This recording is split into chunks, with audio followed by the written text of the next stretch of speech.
доцна ќе се бакнувам со камати или револверот.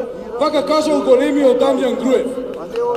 Поентата е да покаже колку македонскиот народ е спремен да се бори до крај кога е во прашање македонскиот национален интерес.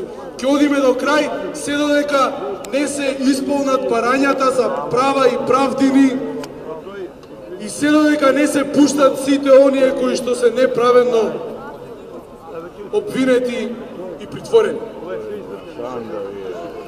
Почитувани, одлуките на судот за изрекување на притвори за уметници, актери, режисери, луѓе кои целиот свој работен век го посветиле на одбрана на државата, се целосно неосновани и се одраз на политички реваншизам.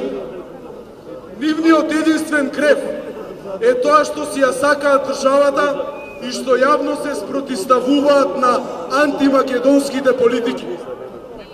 Тие ниту се, ниту некогаш ќе бидат терористи.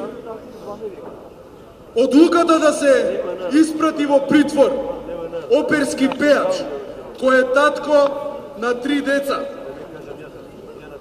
истиот да се изедначи со терористите од диво населје, ево најмала рака срамна одлука. Одлуката да се испрати во притвор креативен режисер и лекар кој спасил безброј животи и татко на 3 деца. Одлуките за притвор на семејни луѓе, пратеници, поранешни припадници на безбедносните сили кои ја бранеле Република Македонија и млади луѓе кои немаат извршено кривично дело и со тоа да се изедначат со терористите од диво населје е голем срам за Македонија.